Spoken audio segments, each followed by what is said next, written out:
What's up, guys? So I just wanted to go ahead and make a video in regards to sleeping positions. So a lot of the times when you start working out, you probably start noticing muscles start getting tight in your body. Sometimes you get a crick in your neck, and then maybe lower back hurts, hip hurts. Anything can start hurting if your sleeping position is wrong. So I wanted to kind of show you a couple of tricks that I do and things that I've told my clients to do just to kind of help with any kind of soreness, anything that's uncomfortable, or just to kind of relax you down for bedtime. So for me, what I normally recommend is just having good pillows, okay?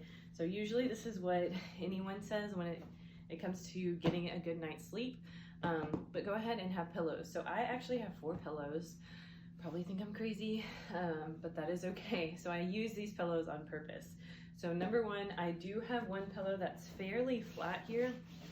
This is the pillow that I actually lie my head on, okay? So I don't have a really big like puffy pillow to lay my head on at night. This pillow is pretty much the main guy that I normally use. And then you're probably wondering, well, where the heck do all the other pillows go? So I'm going to show you.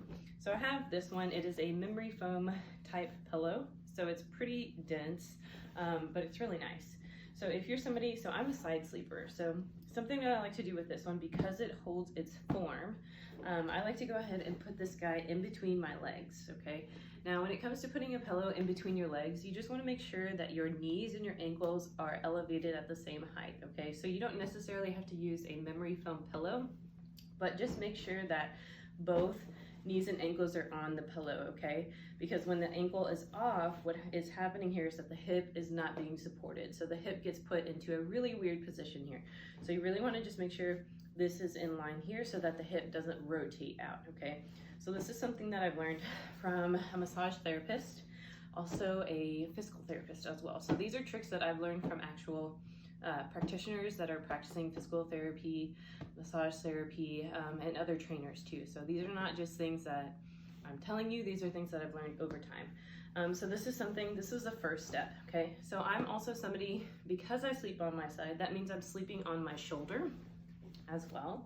So here, if I'm using this really small pillow, this doesn't give me a really good support because my shoulder doesn't have a support here.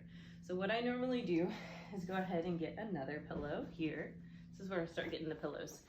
What I do, because your shoulder is here, and if you think about it, your shoulder is out further than your head. So if you were lying down on your back, the smaller pillow is going to be a little better for you because you're not creating such a distance. But if you are on your shoulder, sleeping on one side, your neck and your shoulder are going to be in a really weird position. So I just like to try and cushion that as much as possible. So here's the main pillow that I normally use. And then what I do is grab another pillow. So the goal is just trying to keep your neck in line with your chest. So here I go ahead and stack it on top of the pillow that I already have. Make a little hole here for my arm and shoulder so that I can lie my head down comfortably. And now I'm cushioned. My neck is cushioned up so that I'm not in a weird position. And then also my shoulder stays pretty much in a normal position. It's not rounded over, or like, for example, if I were doing here, I'd have to like round the shoulder and then tuck in here. So this is a lot of stress on the shoulder. So again, get your normal pillow. You're just gonna double it if you do lie on your shoulder, and then from here, you can do the pillow between the knees and the ankles, and then you've got one here to sleep with, okay? So this is just something to kind of help keep your body in line if you are a side sleeper, okay? This is something that I have found that's really effective, and it actually helps. Now, if you have any pain, this is kind of where you can kind of, especially on one side, if you do need to sleep on one side, this is where heating pads come into play. So you can definitely have something small. If you have like pain in your side, you can definitely use that just on your side area. Or if you have something like up through your shoulder down to your hip, you can get something bigger. This is a really nice heating pad because it's so large, but you can definitely do that. So you can just put that under wherever you're sleeping, and then from there you can get shoulder relaxation, hip relaxation while you're sleeping on your side, okay? So that's just one way of doing this, okay? So side sleeper position. Okay, now we're gonna go ahead and go into a back sleeper. So if you're a back sleeper, you probably won't need that many pillows. You probably just need about 2 or 3. You're gonna have your regular pillow, of course. So normally with back sleepers, you don't really realize that whenever you're lying down, you still have a tilt in your lower back. So this is where it can start hurting your lower back. So this is a good point to go ahead and put pillows, stack pillows under your knees, because here it pulls the legs up to reduce the tilt in the back. So there's not so much lower stress on the back. And then one, it just feels really nice. Honestly, it just alleviates that stress from the lower back. So this is how you would sleep in a back sleeper's position, okay? If you want to kind of put something under your arms, you can definitely do that, just to kind of even things out, but you don't necessarily have to, okay? So this is something that you can do if you're a back sleeper. Now, if you're one of those people that is a falling sleeper, so I'm sure you've seen this, or you've probably slept like this before, where you are, oh, also I forgot to mention, with the back sleeper position, you can definitely use a heating pad there. Really great. You can do that.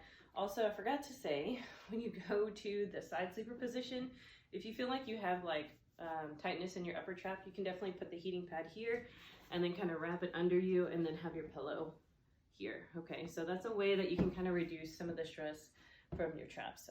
Back sleepers, just have the pillow here, or I'm sorry, the heating pad here, and then the pillows under you. You can sleep like that. Definitely a way to relax your back. And then last one is the, like I said, the falling sleeper. So if you want to kind of have some heat on your body, you can. So you don't necessarily have to do this. Use the heating pad for this guy, but this is one of those falling sleepers. So tummy sleeper, we have a tummy sleeper. And then you also have those like falling sleepers where they have one hand up and one hand down. Kind of looks like they're falling if you're looking at them from a perspective up here. Or they'll do this. The shoulder comes up. This is a lot of stress on the shoulder. So you really just want to be careful with this. So tummy sleepers, just make sure if you are a tummy sleeper, you want to make sure that your body's even. So just having a pillow under you is going to help even things out here. So this just helps reduce the stress in the back, because if you are on your tummy, there's a lot of stress on the lower back here, especially if you sleep with one arm up. Okay. So another thing, like I said, if you're one of those falling sleepers where the arm goes up, what I would definitely recommend is going ahead and using the pillow that you have here. What you want to do, so whenever you're one of those like falling sleepers, the hips are out of line here. So you want to just kind of open your body up. So what you can do here is have one arm. So you can have a pillow on the leg, and then you can just have, you can add an extra pillow here so that you reduce the amount of stress that the shoulder gets as you're in that falling position, okay? So the head is gonna be just a tad higher, and then you can actually just let the arm fall down, and it's gonna reduce the stress up in this area. Because if you sleep like this all night, it hurts. I'm not sure if you've ever felt it, but it hurts your shoulder. So you wanna just make sure that everything's supported. Biggest thing here is just making sure that your neck stays in line with itself. So anytime you're turning into positions, if it feels like it's a hard position on your body, so like this, you want to just try to get something to where you're lifting your neck up and then reducing the stress in the joint so that it doesn't start bothering you. And then always feel free to use heating pads. Sometimes it's really nice to help with like a winding down process. The heating pad, you can just go ahead, put it on like a nice low heat if it's okay for you. If you want to do medium, that's totally fine. But it usually at nighttime, what your body likes to do is heat and cool. So this is why it's like good for you to take a warm shower before bedtime, because you can get your body really nice and warm, and then you step out, get into the cold, and then your body wants to get warm again. So that's kind of like a process that your body enjoys as you are getting ready for bedtime. So if you didn't know that, that is a fun fact. You go from warm to cold to warm again for bed, okay? So if you want to do like a warm heat, that's totally fine. Your body just likes to be nice and cozy before bedtime. So if you're having trouble falling asleep, that's something that you can kind of do, is take a nice warm shower, get out into the cool air, and then get back into bed where it's nice and warm again, nice and snuggly.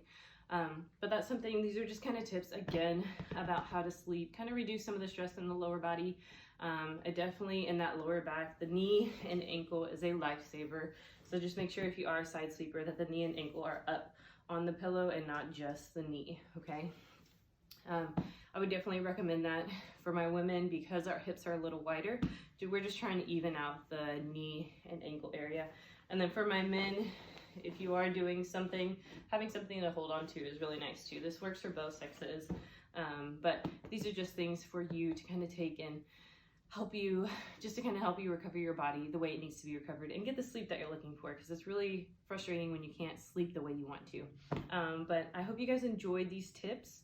If you found them useful, go ahead and like and comment, and if you want to keep seeing my stuff, you can definitely subscribe to my channel, and I'll just continuously be posting new information on how to take care of your body. I'll see you guys on the next video. Bye.